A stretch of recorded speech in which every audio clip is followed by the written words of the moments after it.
इंदसदवंदियाणं तिरुवणहिदमधुरविसदवाक्काणम् अन्तातीतगुणाणं नमो जिनाणं जिगभवाणं। कुंदकुंदाचार्य भगवान की जय। पंचास्तिका संग्रह मध्ये गाथा नंबर 83 चालू आहे। धम्मथिकायमरसं अवर्णगंधं असद्दमफासं लोगागाढं पुट्ठं विहुलमसंखादियपदेशं। धर्मद्रव्य कसं आहे सांगायला लागले। कसं आहे असं घ्या की स्पर्श रसगंध वर्णरहित आहे, अमूर्तिक तर त्या विशेषणात आलं नाही, ह्याच्यातच आलं। स्पर्श रसगंध वर्णरहित मध्ये अमूर्तिक आहे आलं। पुढं लोकाकाश प्रमाण व्याप्त आहे। तिसरं सांगितलं परस्पर त्याचे प्रदेश स्पृष्ट आहेत, म्हणजे त्याच्यामध्ये खंडितता नाही आहे। जसं तुम्ही एखादं स्कंद घेतला, दगड घेतला, तर ते परस्पर स्पृष्ट नाही आहेत प्रदेश, त्याला तुम्ही भेद करू शकता, त्याचे परमाणू वेगळे होऊ शकतात। पण तसं धर्मद्रव्याचे प्रदेश स्पृष्ट आहेत म्हणून विशेषण असं वापरलं। ते खंडित नाही आहेत तर अखंड आहेत सगळे प्रदेश। आणि विशाल आहे, पिहुल म्हटलं ना शब्द, विस्तृत आहे। आणि पुढचं सांगितलं विशेषण काय असंख्यात प्रदेशी आहे की धर्मद्रव्य अधर्मद्रव्य हे अमूर्तिक आहेत। मग जे अमूर्तिक आहेत ते दिसत नाही तर कशी सिद्धी करायची त्याची, म्हणजे ते नसतातच असं माना, असं शंका करायची शंका होती। मग जे काय दिसत नाही ते सगळं नसतं असं म्हटलं तर काय आपत्ती येईल आपल्याला। आता वर्तमानामध्ये आपल्याला सर्वज्ञ पण माहित नाही, त्यामुळे तुम्ही नाही त्यांचं काय सांगू शकणार। पण एक उदाहरण देतात ना, आपल्या आजोबा पण माझे पूर्वज जे काय होते ते आता नाही येत म्हणजे नाही येतच असं होईल। पण त्यांची सिद्धी करताय तुम्ही कशावरून? मी आहे ना, मी कशावरून आहे म्हणजे एक हेतू तो पण, म्हणजे मी आहे म्हणजे मायापूर्वी त्यापूर्वी कोणीतरी होतं म्हणून माझ्या पूर्वजांची सिद्धी होते, भले ते अमूर्तिक आहेत आता तरी सुद्धा, म्हणजे अदृश्य आहे तरी सुद्धा। मग तसं सांगितले 4 हेतू काल सांगा दीपाली भाभी। अनुपलब्ध असल्यामुळे धर्मद्रव्य नसतंच असं म्हणलं तर काय आपत्ती येईल? अनंत भगवानाने प्रत्यक्ष साधलं आहे, आगमामध्ये आहे। काय होतं? थांबा काय साध्य काय आणि साधन काय ते पहिला सांगा मला। हे मी तुम्हाला हेतू सांगते सगळे। हो की साध्य काय आहे? धर्मद्रव्य अमूर्तिक असं तरी पण ते उपलब्ध आहे। हा, त्याची अनुपलब्धी नाही। काय म्हणले रुजल? आणली का पेन? काय म्हणले? धर्मद्रव्य अनुपलब्ध नाही म्हणजे ते दिसत नाही आहे म्हणून नाही आहे असं नाही। का तर त्याला 4 हेतू द्यायला लागलेत। ऐक बोला। अरहंत भगवानाने जाणलं आहे प्रत्यक्ष, आगमामध्ये वर्णित आहे, कार्योपलब्धी दिसून येते, आणि चौथं अनुमानाने सिद्धी होत असल्यामुळे। सांग 4 काय?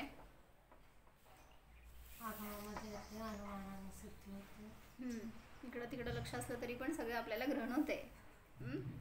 पहिलं सांगितलं काय सर्वज्ञांनी जाणलेलं आहे म्हणून आहे, नाही असं होणार नाही। जे काय आहे तीच वस्तू जाणली सर्वज्ञांनी, नसलेली वस्तू जाणत नाहीत ते। म्हणून जी काय वस्तू जाणली गेली ती विश्वात आहे म्हणून धर्मद्रव्य पण आहे। दुसरं सांगितलं काय आगमामध्ये वर्णित आहे, म्हणजे आगमात खोटं नाही सांगितलं। जे काही दिव्यध्वनीत आलंय तेच आगमामध्ये वर्णन केलं गेलं, त्यामुळे आगमात सांगितलेलं सगळं यथार्थच आहे वस्तू व्यवस्था। तिसरं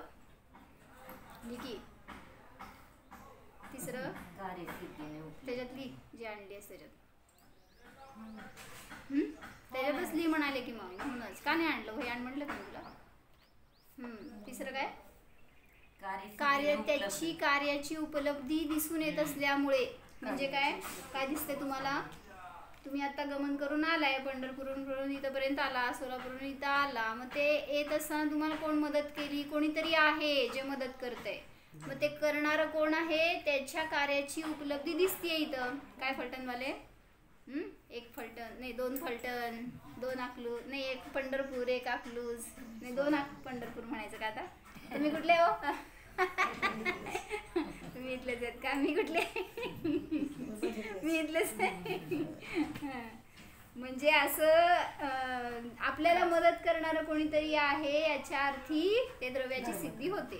आणि चौथं सांगितलं अनुमानाने पण सिद्ध होतं. जसं की पर्वतावर तुम्हाला अग्नी दिसत नाही आहे पण धूर आहे, तर अनुमानाने सिद्धी करू शकता. तसंच इथं सुद्धा जरी धर्मद्रव्य दिसत नाहीये तरी सुद्धा अनुमानाने त्याची सिद्धी होते. काय म्हणलं रुचर? काय विचार कराल? चालू आहे विचार काहीतरी. धर्मद्रव्याला बघाली का काय डोळ्यांनी? तिसरा पॉइंट काय सांगितलं? कार्य उपलब्धी दिसून येते म्हणून, म्हणजे त्याचं कार्य आहे ना काहीतरी, आगमाच्या अनुसार कार्याची उपलब्धी होत असल्यामुळे, जसं आगमात सांगितलेलं आहे तसं कार्य दिसून येतं म्हणून त्याचं अस्तित्व आहे हे सिद्ध केलं. पुढं काय सांगतात आता?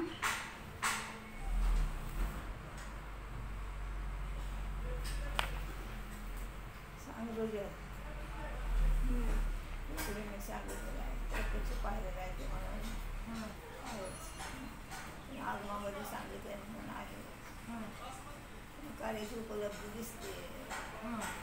चौथा अनुमानानं पण सिद्धी होते. ते आत्म्यावर लावायचं होतं आपल्याला. आत्म्याची सिद्धी कशी करायची? हो, आत्मा दिसत नाहीये, मग आहे कशावरून? काल हे चाललं होतं ना, सांग कसे हे 4 हेतू सांग कसे लावायचे. अदृष्टाची सिद्धी केली आहे, म्हणजे हे जे 4 हेतू दिलेत ना, अदृष्टाची सिद्धी केली आहे, धर्मद्रव्याची असं नाही. त्यामुळं सगळ्या अदृष्टांना लागू होणार हे. माझा आत्मा सुद्धा आता चक्षुआदी इंद्रियांच्या अगोचर आहे म्हणून अदृष्टच आहे, अमूर्तिक आहे. मग त्याची सिद्धी कशी करायची? बोल, पहिला हेतू काय? पुढं पुढं बोले. तिसरं कार्यसिद्धी. काय? कार्याची उपलब्धी दिसून येते म्हणजे जाणण्याचं कार्य चालू आहे ना इथं माझं, म्हणजेच तिथं कोणीतरी जाणणारा आहे. कोण आहे तो? मी आहे. म्हणून कार्याची उपलब्धी होत असल्यामुळे सुद्धा माझ्या जीवाची सिद्धी होते. आणि चौथा हेतू दिला अनुमानाने. कसं सांग? अनुमानाने जाणतोय म्हणजे त्या अर्थी जीव आहे. अनुमानाने कशी सिद्धी हो जीवाची? हलनचलन दिसतंय म्हणून नाही, कारण हे स्थिर असलेले दगड वगैरे. मी जीव आहे जाणत असल्याने अनुमान झालं का? मी जीव आहे जाणत असल्यामुळे, किंवा इथं जाणण्याची क्रिया दिसती आहे जीव असल्यामुळे. ज्ञान होत आहे. बरोबर. सुख दुःखाचं वेदन होत आहे जीव असल्यामुळे, किंवा जीव आहे ह्याची सिद्धी करायची तर सुख दुःखाचं वेदन दिसून येत असल्यामुळे. ठीक आहे, म्हणजे त्यांचा अविनाभाव आहे साध्य आणि साधनाचा, त्यामुळे तिथं दोहोंची सिद्धी होऊ शकते. हे काय आपोआपच चालू झालं. कोणाला आता म्हणून घ्यायला लागले ते पण काय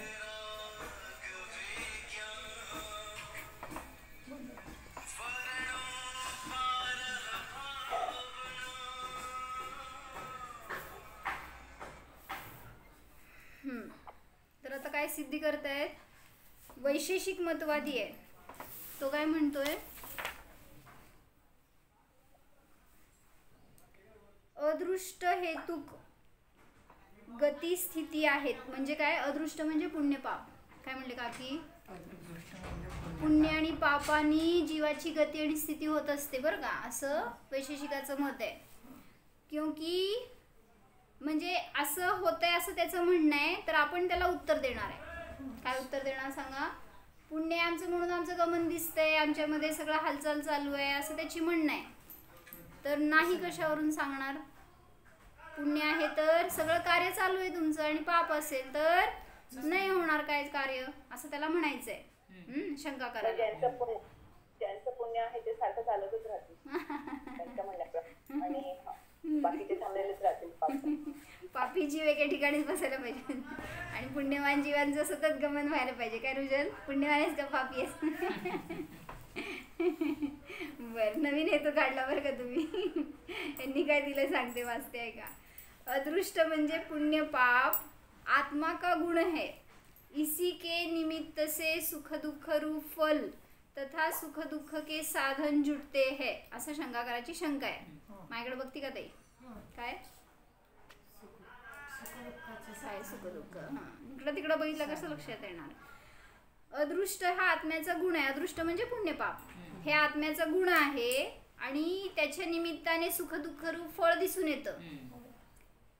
इस प्रकार वैशेषिक सूत्र में भी कहा है कि अग्नि का ऊपर की ओर जलना, वायु का तिरछा बहना, परमाणु और मन की आद्य क्रिया ये सब अदृष्ट के द्वारा की जाती है. सगळं हे अदृष्टाच्या द्वारे होतं. पुण्यपाप असेल तर त्याच्यानुसार त्या अग्नीचं गमन, वायूचं गमन हे सगळं दिसतं असं त्याला म्हणायचंय. म्हणून आत्म्याचा गुण येतो. पुण्य आणि पाप हे काय असतात? आत्म्याचा गुण काय असतात पुण्यपाप? ती आपलं वैशिष्ट्य. हा ना, नाही मी आपलं विचारलं, पुण्यपाप काय आहे? जीवाचं द्रव्य आहे, गुण आहे का पर्याय आहे? हो, सोलापूरचे काकी पर्याय आहे ना. कुठली पर्याय? हा, तर त्यांनी त्याला गुण मानलंय, त्यामुळे ते सगळ्यांच्या ठिकाणी आहे, आणि त्याच्या निमित्तात सुख दुःख दिसतं असं म्हणतायत. मग त्याच्या निमित्तात सुख दुःख आम्ही पण मानतोयच की. पर्यायाची पर्याय असती का हो? मग पुण्यपाप ही पर्याय तर पर्याय गुणांची होते ना. हा, मग म्हणून त्यांनी गुण मानलंय, समजतंय का? मी त्यांची सिद्धी करायला लागले तुम्हाला वैशेषिक मताची. म्हणजे जीवाचा गुण आपल्यामध्ये तर कसं सिद्ध करणार हेच विचारते मी. नाही, आता पर्याय जसं म्हटलं ना, कर्म म्हणजे पाप पुण्य घेतलं तर ते जर पर्याय मानलं तर पर्यायाची पर्याय कशी होणार? कसं आहे कुठल्या कसं पर्यायाची पर्याय कशी होणार? विभाव परिणती कुठल्या गुणाची लावणार? चारित्र गुणाची कशाला दाबणार? थांबा की, पहिला कसं लावायचं? सुख दुःख हे तुम्हाला आनंद गुणाचं विभाव परिणाम आहे. आणि पुण्यपाप हे काय आहे? हा, एक तर कर्माकडून सांगणार तर साता सत वेदनीयाचं नावच पुण्य आणि पाप म्हणताय तुम्ही, आणि त्यावेळेस तुमचं जे अनुभवण्याचं कार्य आहे ना, सुखरूप, हे तुमची पर्याय आहे, ती विभाव गुण पर्याय आहे, आनंद गुणाची विभाव पर्याय आहे. म्हणजे ऍक्च्युली पुण्य आणि पाप कोणाचं आहे? भाव पुण्य म्हणजे कुठल्या गुणाची पर्याय? मग पुण्य आणि पाप, सुख आणि दुःख जीवाचीच घ्यावं लागेल. भाव पुण्य म्हटलं तर मग जीवाचीच घ्यावं हो ना. कुठल्या गुणाची पर्याय मग ती? आनंद गुणाचीच घ्यायची. कसं भाव पर्याय नाही. बिजू काकी चारित्र गुणातला सांगायचं का? आपल्याला आनंद सुख कोणत्या गुणातनं प्रगट होतं? सम्यक्त्व आपण म्हणतो, म्हणजे चारित्र गुणाची सुद्धा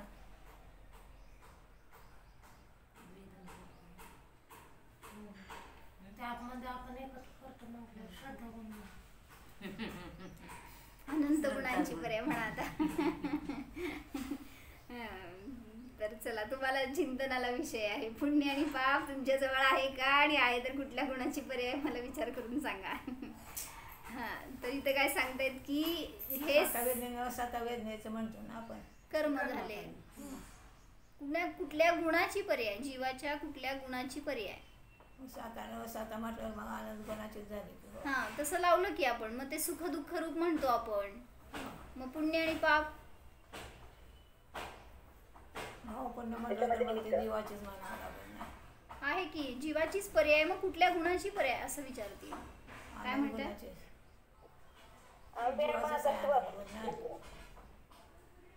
अव्याबाधत्वाला काय? बाधा नाही होणार असं आहे फक्त. करा की चिंतन. चालतंय तुम्हाला आहे 24 तास देते वेळ मी. काय हो सांगा उद्या विचार करून. तर त्यांनी काय सांगितलं अग्निका तिरछागम ऊर्ध्वगमन वायु का तिरछा बहना परमाणु और मन की आद्य क्रिया ये सब पुण्य पाप के द्वारा की जाती है. सगळ्याचं सगळं परिणमन क्रिया जे आहेत ते सगळं पुण्य पापाच्या अधीन आहेत असं त्याला म्हणायचंय. उपसर्पण अपसर्पण वात पित्त वा काले पीले का संयोग तथा शरीरांतर एक शरीर को छोड़कर दूसरे शरीर में जाना का संयोग आदि सभी अदृष्ट कृत है. जे काय वातानी त्रास होतोय ना कशाचं कार्य आहे ते पुण्य पापाचं कार्य आहे असं त्याला म्हणायचंय. इसी अदृष्ट से जीव और पुद्गलों की गति स्थिति हो जाएगी. धर्म द्रव्य मानने से क्या प्रयोजन है. काय प्रश्न. हे सगळं पुण्य पापाने होणारच आहे. ते गुण आहेत ना कशाला मग तुमच्याकडं. धर्म मग कशाला मानायचे. धर्मद्रव्य हा, लावताय. तुमचं तुमच्या जवळ आहे ना कार्याला हेतू साधन आहे मग ते त्यासाठी मागं परत तुम्ही धर्म वेगळे द्रव्य मानायची काय गरज आहे. सगळ्याचं सगळं कार्य ह्याच्याच द्वारे होतंय. उत्तर द्या काय गरज आहे मग. मी वैशेषिक तुम्ही जैन. बोला जैनांनो. तर तिथं काय सांगितलं पुद्गल द्रव्यों में अचेतन होने से अदृष्ट नहीं पाया जाता. मग त्यांचं कसं गमन होतं हो. गाडी आली की नाही तुमची तिकडून इकडं मग त्याचं गमन झालेलं दिसतंय. मग म्हणजे अदृष्ट त्याच्यात पण म्हणावं लागेल पण तो जीवाचा गुण मानलाय तुम्ही. मग अदृष्ट हे पुद्गलामध्ये नाही. अतः पुण्य पाप रूप कारणों का अभाव होने से उन पुद्गलों में पुण्य पाप कृत गति स्थिति भी नहीं हो सकेगी. पण आहे म्हणजे जीवाबरोबरच पुद्गलामध्ये पण गमन आणि स्थिती दिसून येते. म्हणजे जीवाचाच गुण आहे असं नाहीये आणि त्या गुणाच्या निमित्तातच ते गमन आदी होते असं नाहीये. म्हणजे पुण्य पाप हे गमनामध्ये कारण नसतं हे सिद्ध केलं. तुमचं लक्षण हे अव्याप्ती दोषाने दूषित आहे. कारण दोघं गमन करतात एकामध्ये गेलं दुसऱ्यामध्ये. बरोबर. म्हणजे मग हे लक्षण तुमचं योग्य. आता मला हे करून सांगा वाक्य. काय अनुमान वाक्य करा पाहिजे. साध्य काय साधन काय. गमन करणे किंवा स्थिर राहणे. जीव पुद्गलाचे गमन होते. जीव पुद्गलाचे गमन आणि स्थिर राहणे दोन्ही कार्य होते. आणि त्याचं लक्षण केलं की पुण्य पाप हे गुण असल्याने जीव पुद्गलाची गती स्थिती दिसून येते. कारण काय पुण्य आणि पाप हे गुण असल्याने. असं जर हेतू केला तर तो हेतू अव्याप्ती दोषाने दूषित आहे. कारण तो हेतू जीवामध्ये जातो पुद्गलामध्ये जात नाही. पण पुद्गलाचं सुद्धा गमन आधी दिसून येतं. म्हणून त्या साध्य हेतूच्या द्वारे साध्याची सिद्धी होऊ शकत नाही. मग हेतू काय द्यायचा समीचीन हेतू. तुमच्या तर म्हणून सांगितलं समीचीन हेतू काय सांग रुजल. समीचीन हेतू काय. जीव आणि पुद्गलाची गती स्थिती होते. काय हेतू धर्म अधर्म द्रव्याचे निमित्त असल्यामुळे. म्हणजे धर्म अधर्म द्रव्य आहे त्याच्या निमित्तात गती आणि स्थिती दिसून येते. पुण्य पाप असल्यामुळे गमनागमन होतं असं नाही असं सिद्धी करून सांगितले. मग तिथं विचारतात की हे समाधान सुद्धा युक्त नाही. पुढे सांगतात की जिसका उपकार करेंगे उसी के अदृष्ट से इनकी क्रिया हो जाएगी क्योंकि अन्य का धर्म अन्य की क्रिया में समर्थ नहीं है. जैसा कि ऐसा नहीं है कि जो घट आदि पुद्गल जिस आत्मा का उपकार करेंगे उस आत्मा के अदृष्ट से पुद्गलों में गति स्थिति हो जाएगी. म्हणजे तुम्ही घट वापरताय त्याचं गमनागमन होतंय तर त्यात तुमचं पुण्य पाप त्याला मदत करतंय असं त्याला म्हणायचंय. जसं आता हे शरीर कुठलं द्रव्य आहे पुद्गल आहे. ह्याच्यामध्ये गमनागमन दिसतंय कोणामुळं कोणामुळं मग जीवाचं मुळं गमन होत असतं का पुद्गलाचं? म्हणजे त्याच्या पुण्यपापामुळं अन्य कुठल्या वस्तूमध्ये गमनागमन होतंय असं त्याला म्हणायचं शंका करायला. पण असं पण नाही, क्योंकि अन्य द्रव्य का धर्म अन्य द्रव्य में क्रिया नहीं करा सकता. सांगा काय सांगितली होती गाथा 103 नंबरची समयसारची? आम्हाला तर असंच दिसतं ना, आमचं पुण्य आहे तर आम्ही शिखरजीला जाऊ शकतो, आमचं पुण्य नाही तर आम्हाला इथंच थांबावं लागतं. म्हणजे आम्ही ह्या शरीराला नेलं नाही का, पुण्यानेच नेलं की. तुम्ही म्हणताय पण केलं ना कार्य, दिसताना तर दिसतंय ना आम्हाला. छान. शंका विचारते का उत्तर देते ते सांगा. यांची शंका आहे की म्हणले आमच्या पुण्याच्या निमित्तामध्ये आम्हाला काय दिसतंय हो, शिखरजीची यात्रा झालेली दिसते, किंवा तुम्हाला जे काय प्राप्त सामग्री व्हायची त्याच्या मागे सुद्धा तुम्ही म्हणताय ना की पुण्याचं कार्य आहे, म्हणजे धन आलं किंवा आपल्याला अपेक्षित जे काय कार्य करायचं होतं त्याची सिद्धी झाली. ते कोणामुळे झाली? मग पुण्य पापामुळे. मग ते तुमचं पुण्य तुम्हाला लाभ झाला, मग ह्याचं काय करायचंय? ह्याच्यामध्ये पुण्य पाप नाहीये ना. घर बांधून झालं, घरात आलो आपण, मग त्याच्यामध्ये जे कार्य झालं ते कोणामुळे झालं? पुण्य पाप हे कारण नाही हे सिद्ध करायचं आपल्याला. त्याच्यामध्ये त्याचं उत्पादवे ध्रुव तशा रूपाने, त्याची योग्यता तशा रूपाने परिणत व्हायची होती, ती झाली. मग तुम्हाला गमनामध्ये म्हणजे काय म्हटलं त्यांनी सांगितलं आता इथं की यात्रा करण्यामध्ये पुण्य लागलं, सहकारी झालं. काय रुजल तुमचं पुण्य म्हणून थोडक्यामध्ये वाचला. होतं का नाही? सांग बरं. तिथं धर्मद्रव्यांनी काम केलंय, अधर्मद्रव्यांनी काम केलं का पुण्याने केलं का पापाने केलं? जसं म्हणजे काय आपला ऍक्सिडेंट झाला त्याच्यामध्ये थोडक्यात आपण सुख थोडस उदयाला आणि निघून गेला, काय म्हणायचं, कानावरून गेलं म्हणतात ना, असंच काहीतरी धडकून गेला आपल्याला फक्त ते, पण काय करू शकलं नाही. म्हटल्यावर कोणाचं कार्य ते? पुण्याचं का धर्माचं? अधर्माचं. म्हणजे ऍक्च्युली आहे तर आपल्या आपल्या परिणामांचं फळ एका द्रव्याचं दुसऱ्या द्रव्यामध्ये कार्य होऊ शकत नाही. सांगा 103 नंबरची गाथा ऐकली आहे तुम्ही दुपारच्या प्रवचनातली. समयसारमध्ये त्यांनी सांगितली की भारती का की सांगा 103 नंबरची गाथा. समयसारमध्ये सांगितलं हेच आशयाचं. हा म्हणा. जो जम्ही गुणे दव्वे तो अन्नम मिदुण संकमदिदव्ये सो अन्नम संकंतो कहतं परिणामये दव्वम्. आता अर्थ सांगा. जो जम्ही गुणे, जिस गुण और द्रव्य, जे गुण ज्या द्रव्यामध्ये असतात ते अन्नमिदुण संकमदी, ते अन्य द्रव्यामध्ये जाऊ शकत नाहीत. काय म्हणले भाभी? माझे गुण पुद्गलात जात आहेत का? पुद्गलाचे गुण माझ्यात येत आहेत का? मग तुमचं पुण्यपाप त्याच्यामध्ये कसं जाणार आहे हो? जो जम्मी गुणे, जे ज्या द्रव्यामध्ये गुण आहेत ते अन्यामध्ये संक्रमित होऊ शकत नाहीत आणि अन्याचे द्रव्य गुण तुमच्यामध्ये संक्रमित होऊ शकत नाहीत. मग कहतम परिणामये दव्वम, मग तुम्ही त्या द्रव्याचं परिणमन कसं करताय? करू शकत नाही. म्हणून तर त्यांनीच घेतलं अन्य द्रव्य का धर्म अन्य द्रव्य में क्रिया नाही करा सकता. जीवाचं पण गमन झालं, त्याच वेळी पुद्गलाचं पण गमन झालं. तुमचं गमन झालं पुण्य पापाने, पुद्गलाचं गमन का झालं? त्याच्यामध्ये तर पुण्य पाप नाहीये. त्यांचे काय परिणाम? त्यांचं परिणमन होतेच ना. हा, परिणमन त्यांचं त्यांच्या अधीन आहे, पुण्य पापाने होत नाहीये. आणि तिथं निमित्त रूपाने धर्म अधर्म द्रव्य ह्याची सिद्धी करायची आपल्याला. पुण्य पापाने होत नाही तर धर्म अधर्म द्रव्य हे तिथं सहकारी आहे. म्हणून सांगतायत की एका द्रव्याचं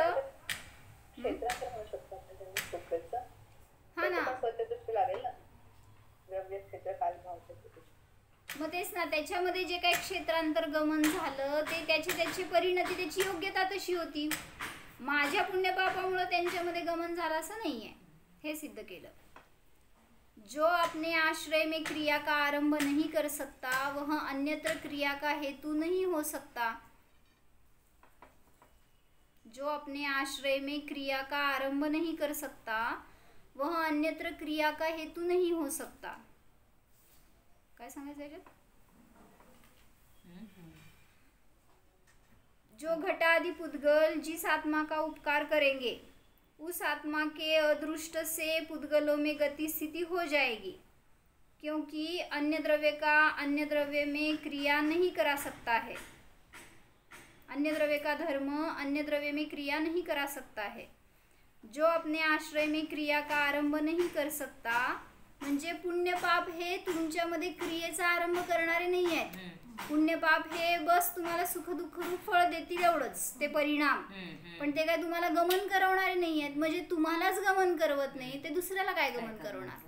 त्यांनी तर उलट ते पुद्गलात नेऊन सांगितलं, पुद्गलाचं गमन करवतं म्हणून तुमचं पुण्य पाप.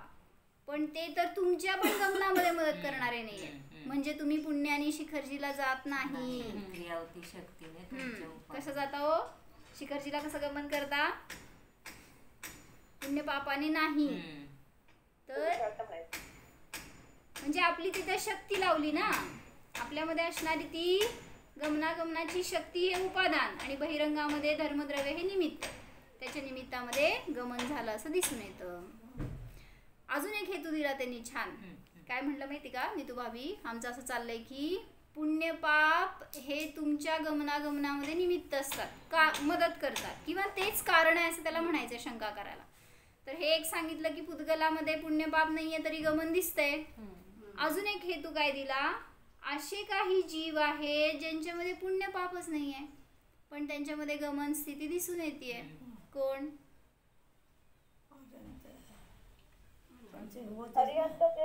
अरिहंत आहेत ना, त्यांच्याकडे आहे पुण्य पाप. थांबा, अजून साता चालू आहे तिथं अजून अरिहंतांकडे आहे. मग कोण? नाही जीव. असे जीव कोण की ज्यांच्यामध्ये पुण्य पाप नसतानाही गती स्थिती दिसून येते. का शंका पडली की तुम्हाला? सिद्ध. का विसरलात का काय सिद्धांना? काय नाही तू भाभी? का सिद्ध कसं? मग त्यांच्यात कुठं गती स्थिती आहे? मग कसं? सूक्ष्म सगळे आमचे गमन करून आलेत सिद्धशिलेवर आता. म्हणजे ज्या समयाला आठी कर्मांनी रहित झाला त्या समयाला इथं आहे जीव, आणि इथून गेला ना सिद्धशिलेवर मग गमन झालंय, पण ते पुण्य पाप रहित आहेत. मग त्यांच्या गमनात कोण मदत केली हो? म्हणजेच धर्मद्रव्य आहेत माना. पुण्य पापाने गमन होत नसतं, मग गती पण झाली आणि तिथे जाऊन स्थिती पण आहे. त्यामुळं ते निमित्त रूपाने उपस्थित आहेत. ह्याच्यावरून त्याची सिद्धी केली की धर्मद्रव्य आहेत. असं पण सांगितलं 10व्या अध्यायात. ऊर्ध्वगमन स्वभावचा जीवाचा, त्यामुळे ते वर घेणार आहे, ते पण घेणार आहे. छान घेतलं ते. प्रॉब्लेम आहे का सगळ्यांना सॉल्व्ह नाही येते? आज ते जरा हवा असं असल्यामुळे बहुतेक ते नेटला प्रॉब्लेम आहे.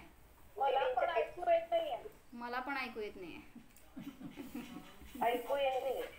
आता काय सांगितलं, ज्यामध्ये पुण्य पाप नाही असे पण गमन, असे जीवांमध्ये सुद्धा गती स्थिती दिसून येते.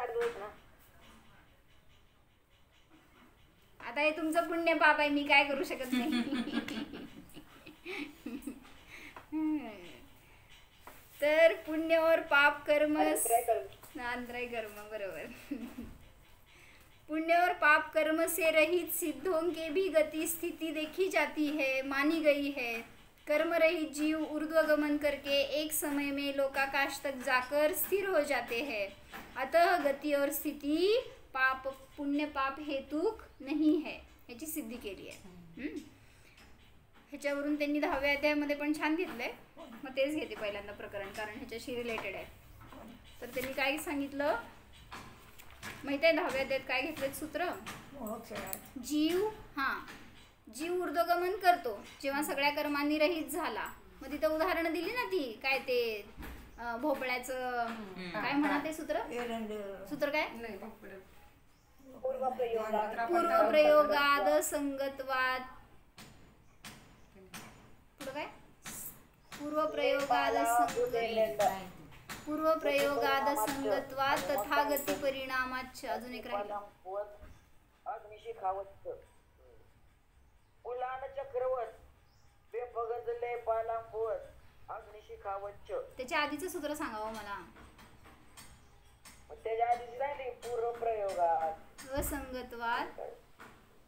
हा, पूर्वप्रयोगात असंगतवाद गती परिणामांच एवढं असं जायचं. मला येणं तुम्ही माझ्यापेक्षा अर्ध म्हणताय.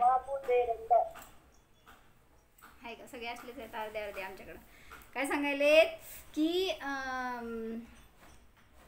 पूर्वप्रयोगाच्या आधी काहीतरी आहे दिसतंय. तत्वात सूत्राच्या 10व्या अध्यायातलं सूत्र आहे ना, कितवं? 7वं सूत्र. 7व्याच्या आधीचं सूत्र असेल का नंतरच आहे बघ.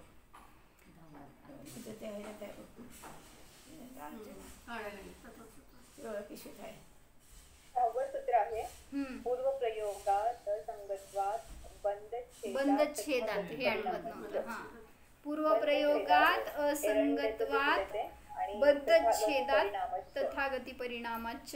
बरोबर. अग्निशिखाचं दिलंय. हा बरोबर. तर तिथं त्यांनी काय केलंय, ऊर्ध्वगमन हा जीवाचा स्वभाव आहे जसं की अग्निशिखा. मग त्यांनी तिथं विस्तार केला की जी अग्निशिखा आहे तिचा स्वभाव पण ऊर्ध्वगमन आहे. पण जर तिला वारं लागलं तर कुठल्याही दिशेला जाऊ शकते अग्नी, आणि वाऱ्याचा अभाव असताना ऊर्ध्वत जाते. बरोबर. तर त्यांनी काय सांगितलं, वाऱ्याच्या अभावामध्ये अग्निशिखा स्वभावानेच ऊर्ध्वगमन करते. त्याप्रमाणे मुक्तात्मा सुद्धा नाना गतिविकाराच्या कारणभूत कर्माचा अभाव झाल्याने ऊर्ध्वच गमन करतात. म्हणजे हा जीवाचा स्वभाव आहे, ते काय प्रेरित नाही आहे. कुठेतरी इकडं तिकडं जाणार होता आणि उगीच गेलाय वर असं नाही आहे. कर्माचं निमित्त असताना तो अन्य गतींमध्ये जातोय, पण कर्मनिमित्त नसताना सगळ्या कर्मांनी रहित झाला असताना तो स्वभावाने ऊर्ध्वच गमन करतो. तर प्रश्न विचारलाय, जसं उष्णतेच्या अभावामध्ये अग्नीचा अभाव होतो तसे सिद्ध शिलेवर पोहोचल्यावर मुक्त जीवांच्या ऊर्ध्वगमनाचा अभाव झाला, म्हणजे स्वभावाचा अभाव झाला. मग तिथं जीवाचा पण अभाव माना. काय म्हटलं कळलं? म्हणजे अग्नीची उष्णता हा त्याचा स्वभाव, जर उष्णता नसेल तर अग्नीचा अभाव. मग तसं ऊर्ध्वगमन हा तुमचा स्वभाव. मग तुम्ही सिद्धशिलेवर गेल्यावर रुजल झालं आमचं सूत्र. सिद्धशिलेवर गेल्यावर तुमचं गमन होत नाहीये, स्थिर राहिलंय तुम्ही. मग तिथं गेल्यावर त्या ऊर्ध्वगमनाचा अभाव झाला तर जीवाचा पण अभाव माना, पण असं तर होत नाही. म्हणून सांगतायत ऊर्ध्वगमनाचा अभाव होतो तर मुक्तात्म्याचा सुद्धा नाश होतो माना. तर सांगितलं, उत्तर द्या. जर ऊर्ध्वगमनाचा अभाव होतोय तर जीवाचा अभाव का नाही होत, हे तू द्या की. तिथे धर्मद्रव्याचा अभाव असल्यामुळे ओ मी स्वभाव सांगायला, तुम्ही निमित्ताकडे चाललाय. मग काय स्वभाव परिणाम होतो. स्वभावाला उत्तर द्या म्हणायला लागले मी. शक्तिरूप नाहीये असं थोडी नाही. आता काय सांगते ऐका, गत्यंतराच्या निवृत्तीसाठी ऊर्ध्वगमन सांगितले आहेत. म्हणजे तुम्ही जेव्हा संसारी जीव आहे तेव्हा कुठल्याही गतीमध्ये जाता, मग तिथं कुठल्याही गतीमध्ये नाहीये जात हे सांगायसाठी, अन्य गतीची निवृत्ती करण्यासाठी ऊर्ध्वगमन झालं हे सांगितलंय. मुक्तात्म्याचे ऊर्ध्वच गमन होते, दिशांतरांमध्ये आडवे वगैरे गमन होत नाही, हा स्वभाव आहे. ऊर्ध्वगमन करतच राहणे हा स्वभाव नाही आहे. काय म्हणलं?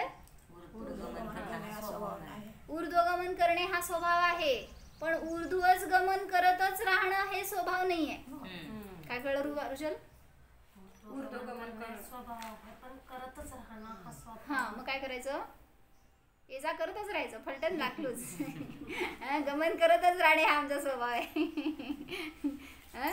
तर ऊर्ध्वगमन करतच राहणे हा स्वभाव नाही. जसे ऊर्ध्वगमन स्वभाव असतानाही वेगवान वायूच्या अभिघाताने ती ज्वाला तिरछी निघते, पण त्याने अग्नीचा नाश होत नाही.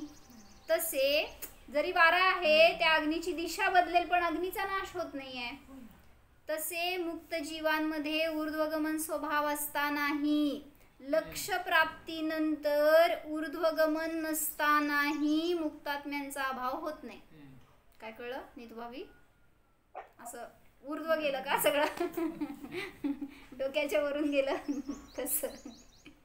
म्हणजे जेव्हा ती अग्नीला नुसती वारा लागलं तर ती वर नाही जात आहे म्हणून काय अग्नी नष्ट झाली का हो? ऊर्ध्वगमन त्याचे स्वभाव गेलाय, अग्नी वाकडी चालली आहे म्हणून काय त्याचा नाश झाला का अग्नीचा? नाही झाला. मग तसं सिद्ध जाऊन सिद्धशिलेवर विराजमान झाले तर तिथं ऊर्ध्वगमन नाही करत आहेत म्हणून त्या सिद्धांचा अभाव नाही झाला. जरी स्वभाव आहे ऊर्ध्वगमन जीवाचा तरी पण तिथं अभाव नाही झाला जीवाचा. का? त्याला हेतू दिला, ऊर्ध्वगमन करतच राहणे स्वभाव नाहीये. स्वभाव तर आता पण तुमच्या जवळ आहे, पण तुमचं कुठं ऊर्ध्वगमन होतंय हो? वर चालली आहेस काय? कुठं चाललंय हो? आपण ऊर्ध्वगमन स्वभाव असताना सुद्धा कुठे त्या गतीला चाललोय? म्हणजे स्वभाव अभिव्यक्त झाल्यावरच तिथं कार्य दिसायला पाहिजे असं नाही. स्वभाव डॉर्मंट असू शकतो, तुमच्यामध्ये शक्तिरूपाने आहे तो स्वभाव. म्हणून सांगितलं की असं नाहीये की लक्ष प्राप्तीच्या नंतर तिथं ऊर्ध्वगमन नसताना सुद्धा मुक्तात्म्यांचा सद्भाव आहे असं 10व्या अध्यायामध्ये सिद्ध केलं. कशासाठी बघितलं आपण हे? कशासाठी बघितलं? काय गमन करत नाही. ऊर्ध्वगमनासाठी चाललं होतं ना मग. अशी शंका आली होती काय तुम्हाला? तिथं ऊर्ध्वगमन पुण्य पापाच्या निमित्तात होतं. मग त्यांच्याकडे पुण्य पाप नाही आहे तरी सुद्धा तिथं गती झालेली दिसली, स्थिती झालेली दिसतीये, पण पुण्य पाप नसताना हे कार्य होते. म्हणून तिथं सिद्ध केलं की पुण्य पाप हे गती स्थितीमध्ये निमित्त नाही किंवा कारण नाही. माहिती सगळं समजून काय फायदा आपल्याला? जयश्री काकी काय फायदा? आपण पण निमित्तावर अवलंबून राहायचं नाही. हा, माझ्या स्वभावच आहे. पुण्य आणि पाप ह्याचं वाट बघत बसू नका किंवा सारखं पुण्य पापाला दोष देऊ नका. काय म्हणले? शास्त्र सोडून चाललोय तर पुण्य का पाप? पाप. पुण्य पापाच्या अतीत आहे. म्हणून म्हणलं की शुद्धात्मा पुण्य पापाच्या अतीत आहे. आम्ही समजलो. शुद्धात्मा पुण्य पापाच्या अतीत आहे म्हणजे सांगायचं. हा, सांगताय का कोण? म्हणजे हा बोला. ऊर्ध्वगमन हा स्वभाव आहे, ऊर्ध्वगमन होणं हा स्वभाव नाहीये. ऊर्ध्वगमन करतच राहणं हा स्वभाव नाहीये. हा, मग ते फक्त सिद्धांच्या बाबतीत जेव्हा आपण सिद्ध होणार किंवा सिद्ध होतात तेव्हाच ते ऊर्ध्वगमन. हा ना, म्हणून तर सांगितलं होतं ना मागं की ऊर्ध्वगमन हा स्वभाव त्याच समयाला अभिव्यक्त होतोय. जोपर्यंत कर्म आहे तोपर्यंत तिथं विभावगमनच आहे. भलेही तुम्ही वरच्या दिशेला चाललाय तरी सुद्धा ते स्वभावरूप गमन नाहीये. म्हणून घेतलं होतं ना की जरी इथून एखादा जीव सिद्धशिलेवर जन्मलाय जाऊन, कोण सिद्ध नव्हे, सूक्ष्म जीव निगोदी वगैरे, किंवा जाऊन कोणी सर्वात सिद्धला जन्मलाय तरी सुद्धा देवरूपामध्ये, तरी सुद्धा तिथं ऊर्ध्वगमन नाही झालं. त्याचं जे काय झालंय ते विभावगमनच आहे. ऊर्ध्व दिशेला झालेलं विभावगमन आहे. असं का म्हणलं? कारण कर्म डायरेक्शन द्यायला लागले तिथे तुम्हाला. आणि जेव्हा सिद्ध दशा प्रगट झाली त्यावेळी तिथे ते कर्मांच्या निमित्तात झालेलं गमन नाहीये.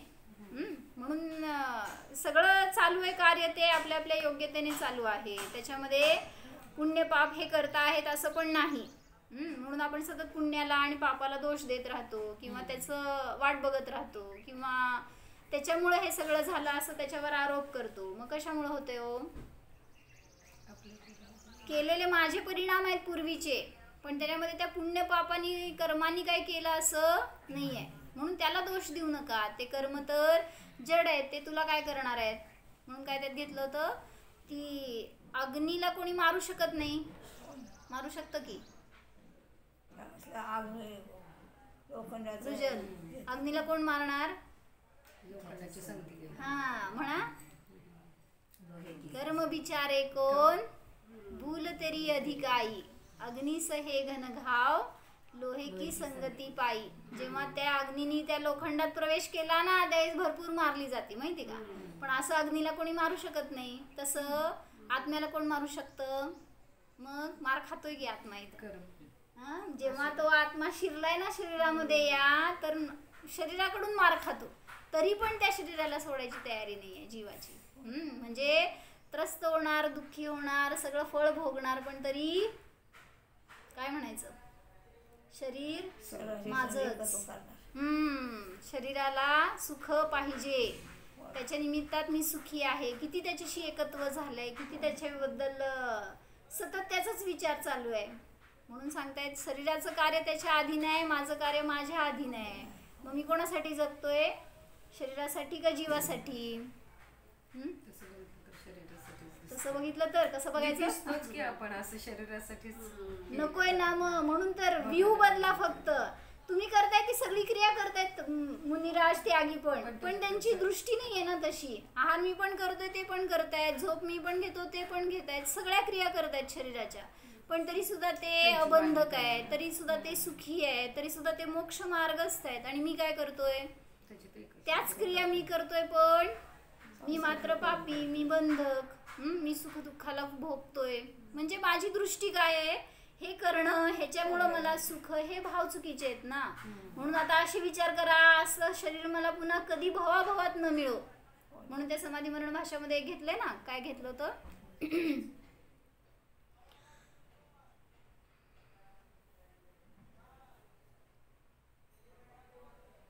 मृत्युराज को शरण पायतन, नूतन ऐसो पाऊं, जामे सम्यक रतन तीन लही, आठो कर्म खपाऊं. आता मी या शरीराला मृत्यू येतोय माझ्याजवळ, तर त्या मृत्यूराजला शरण पाहून मी अशा शरीरात प्रवेश करेन की तिथं 8 कर्मांचा अभाव करेन. अशी भावना करा, हे सांगायला लागलेत. इथं तर मृत्यू धरणार आहे तुम्हाला या शरीरात येऊन, पण तुम्ही भावना कशी करा? मी पुढच्या शरीरात जाणार आहे, पण मला असं शरीर प्राप्त होऊ दे की ज्याच्यातून मी 8 कर्मांचा अभाव करेन, रत्नत्रयाची प्राप्ती करेन, आणि तर शरीराची परंपरा नष्ट होईल. म्हणून मला कुठं जायचे यायचे पण भाव नकोत. काय करायचंय? स्वभावाचं वेदन करा, त्याच्या निमित्तामध्ये जे काय होईल ते होईल, पण ते करायचं ही जर इच्छा असेल, काय तसे भाव असतील आपले, तर अजून विकल्पामध्येच आहे. म्हणून निर्विकल्प आहे असं जाणा.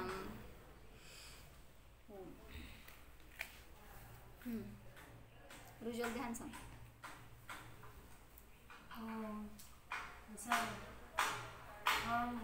जोरात. जीव आहे माझ्यात, ज्ञान आहे, आम्ही ज्ञानानेच जाणतो. मी पुण्य पापाने रहित आहे. मी निर्विकल्प आहे. निर्विकल्प स्वरूपोऽहम्. आम्ही अनंत शक्ती संपन्न आहे. मी ध्रुव आहे.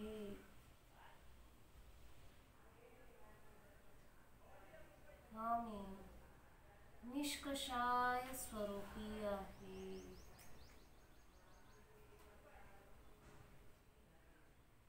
मी मात्र जानन जानन जाननहार आहे.